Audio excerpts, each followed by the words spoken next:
पश्चिम बंगाल में सत्ता की जंग के बीच एक बड़ी खबर सामने आ रही है। चुनाव आयोग ने बंगाल की सुरक्षा को लेकर अब तक का सबसे बड़ा और कड़ा फैसला लिया है। अमूमन चुनाव खत्म होते ही सुरक्षा बल वापस बुला लिए जाते हैं, लेकिन बंगाल के इतिहास और चुनावी हिंसा की आशंका को देखते हुए आयोग ने नियमों में बड़ा बदलाव किया है। मतगणना के बाद भी बंगाल में केंद्र बलों का कड़ा पहरा रहेगा।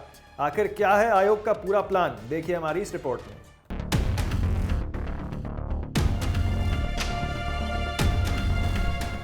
पश्चिम बंगाल में चुनावी नतीजे आने के बाद भी शांति की गारंटी अब सेना के कंधों पर होगी। चुनाव आयोग ने साफ कर दिया है कि मतगणना पूरी होने के बाद भी केंद्र सशस्त्र पुलिस बल यानी कि सीएपीएफ की 500 कंपनियां अगले आदेश तक बंगाल में ही तैनात रहेंगी।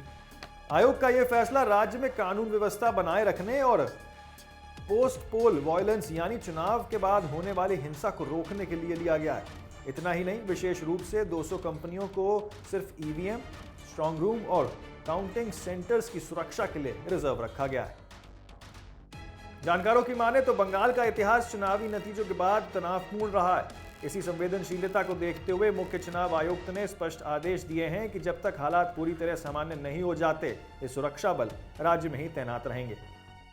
तो साफ है कि चुनाव आयोग इस बार किसी भी तरह की ढिलाई बरतने के मूड में नहीं है। बूथ से लेकर नतीजों तक और नतीजों से लेकर अगले आदेश तक बंगाल में सुरक्षा का घेरा रहेगा। इस फैसले पर राजनीतिक गलियारों में क्या हलचल है, ये भी खैर देखना दिलचस्प होगा।